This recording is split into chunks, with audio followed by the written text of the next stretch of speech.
Gênesis 41. 2 anos se passaram. Um dia o rei do Egito sonhou que estava de pé na beira do rio Nilo. De repente saíram do rio 7 vacas bonitas e gordas, que começaram a comer o capim na beira do rio. Logo em seguida saíram do rio outras 7 vacas, feias e magras, que foram ficar perto das primeiras vacas na beira do rio. E as vacas feias e magras engoliram as bonitas e gordas. Aí o rei acordou, mas tornou a dormir e teve outro sonho.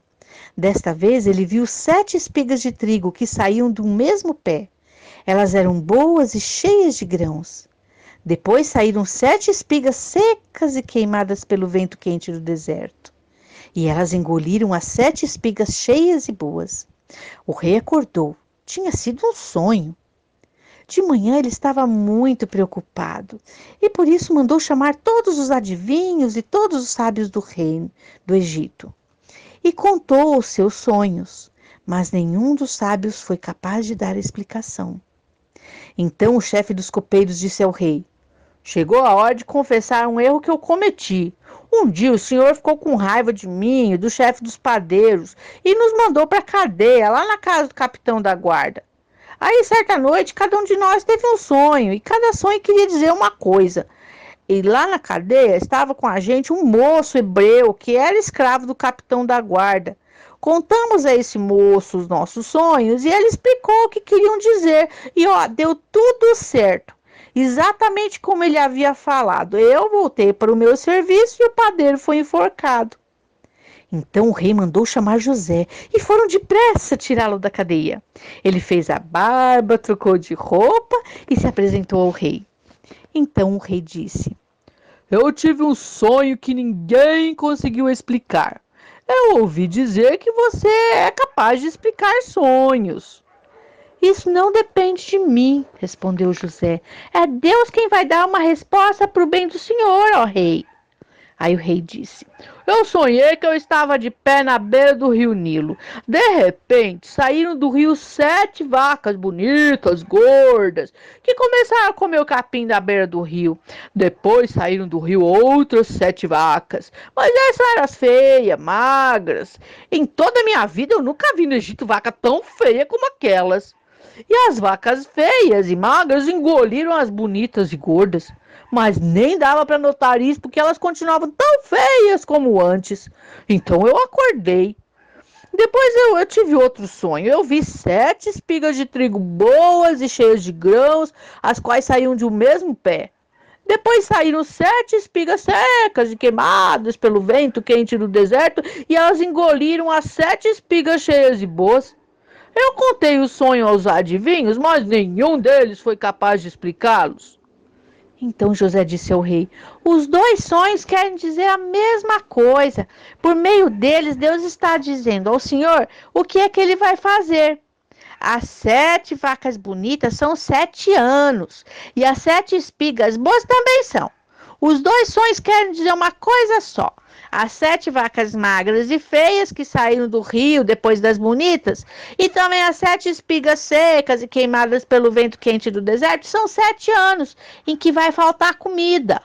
É exatamente como eu disse, Deus mostrou ao Senhor, ao rei, o que ele vai fazer. Virão 7 anos em que vai haver muito alimento em todo o Egito.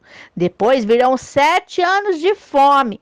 E a fome será tão terrível que ninguém lembrará do tempo que teve muito alimento no Egito. A repetição do sonho quer dizer que Deus resolveu fazer isso e vai fazer logo. E José continuou: portanto, será bom que o senhor, ó rei, escolha um homem inteligente, sábio e ponha para dirigir o país. O rei também deve escolher homens que ficarão encarregados de viajar por todo o país para recolher a 5ª parte de todas as colheitas, durante os 7 anos em que elas forem boas. Aí, durante os anos bons que estão chegando, esses homens ajuntarão todo o trigo que puderem e o guardarão em armazéns nas cidades, sendo tudo controlado pelo Senhor. Assim, o mantimento servirá para abastecer o país durante os 7 anos de fome no Egito, e o povo não morrerá de fome. O conselho de José agradou ao rei e aos seus funcionários. E o rei lhes disse: Não poderíamos achar ninguém melhor para dirigir o país do que José, um homem em que está o Espírito de Deus. Depois virou-se para José e disse: Ó, Deus lhe mostrou tudo isso. E assim está claro que não há ninguém que tenha mais capacidade e sabedoria do que você. Você vai ficar encarregado do meu palácio e todo o meu povo obedecerá às suas ordens. Só eu terei mais autoridade do que você, pois eu sou o rei. Nesse momento eu estou pondo você como governador de todo o Egito. Então o rei tirou do dedo seu anel-cinete, era um anel, e colocou no dedo de José. Em seguida, mandou que o vestissem com roupas de linho fino e pôs uma corrente de ouro no pescoço dele.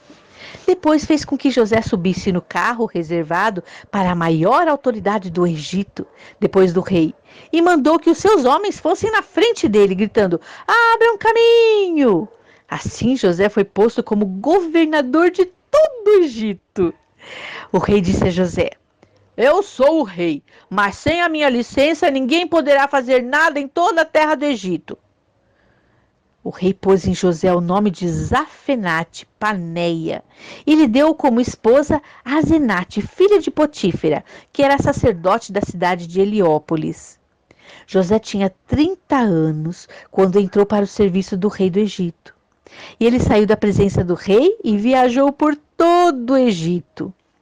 Durante os 7 anos de fartura, a terra produziu cereais em grande quantidade.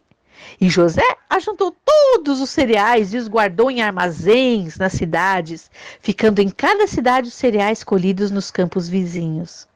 José ajuntou muito cereal, muito mantimento, que desistiu de pesar, pois não dava mais, parecia areia da praia do mar. Antes de começarem os anos de fome, José teve 2 filhos com a sua mulher Asenate. Pôs no primeiro o nome de Manassés e explicou assim: Deus me fez esquecer todos os meus sofrimentos e toda a família do meu pai. No segundo filho, ele pôs o nome de Efraim e disse: Deus me deu filhos no país onde eu tenho sofrido. Então acabaram-se os 7 anos de fartura no Egito. E como José tinha dito, começaram os 7 anos de fome. Nos outros países o povo passava fome, mas em todo o Egito havia o que comer. Quando os egípcios começaram a passar fome, foram pedir alimentos ao rei, e ele disse: Vão falar com José, e façam o que ele disser. Quando a fome aumentou no país inteiro, José abriu os armazéns e começou a vender cereais aos egípcios. E de todos os países vinha gente ao Egito para comprar cereais de José, pois no mundo inteiro havia uma grande falta de alimentos.